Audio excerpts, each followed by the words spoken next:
வாய்க்கு இதமாக பக்கோடா மொறுபொறுப்பாகவும் இருக்கும், சுவையாகவும் இருக்கும். வாங்க பிடிச்சலன்னு பார்க்கலாம். இது எனது மனைவி தான் செய்கிறார்கள்.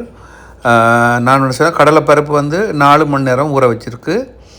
ஊற வச்சுட்டு இப்போ ஊற வச்சாச்சு. இப்போ 2 பெரிய பூண்டு, ஒரு துண்டு இஞ்சி, இது மட்டும் தான் போடுறது. இப்போ ஊற வச்ச 4 மணி நேரத்தை வடிவாலம் கழுவி இப்போ அரைச்சி ஒன்று ஒன்றா எடுக்கிறோம். இந்த மாதிரி அரைகுறையாக அரைக்கணும். இப்போ மறுபடியும் பார்த்திங்கன்னு சொன்னால் இந்த கடலை போட்டுட்டு கடலையோட இந்த உள்ளி பூண்டு அதையும் போட்டு அப்புறம் இஞ்சியையும் போட்டு எல்லாம் அரைச்சி இந்த இடத்தாச்சு பாருங்க. பூண்டு அரைச்சி எடுத்தது அப்புறம் இப்போ இஞ்சியும் அரைச்சி எடுத்துட்டு அப்புறம் கொஞ்சம் உரப்புக்கு இந்த இஞ்சியோட சேர்த்து மிளகாய், சித்தல் மிளகாய், காஞ்ச மிளகாய் அதையும் அரைச்சி போட்டு எடுத்தாச்சு. எடுத்து போட்டு இந்த கடலைப்பருப்பு கொஞ்சம் அப்படியே முழுசாக போடுறது.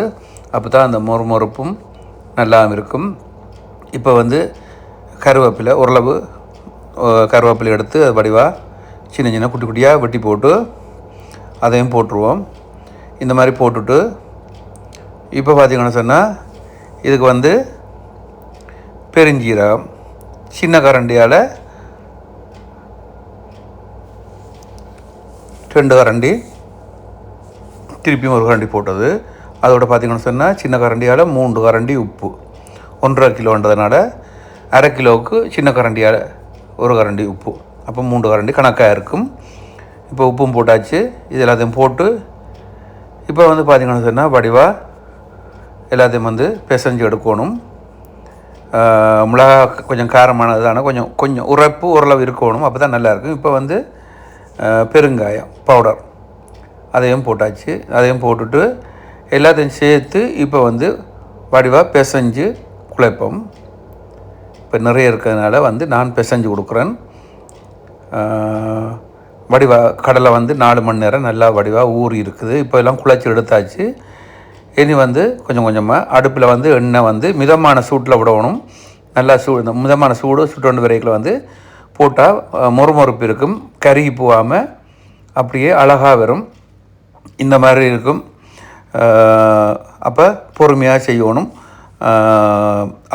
அடுப்பை கூட்டினா ஒரு மிதமான சூட்டில் இப்போ இது கரண்ட் அடுப்புன்றதுனால 6 ஆகக்கூட இது இப்போ 4 விட்டுருக்கு. இந்த பாருங்க இப்போ அப்படியே முதல் போட்டது பொரித்து எடுத்தாச்சு. இந்த மாதிரி தான் எல்லாத்தையும் பொரித்து எடுக்கணும்.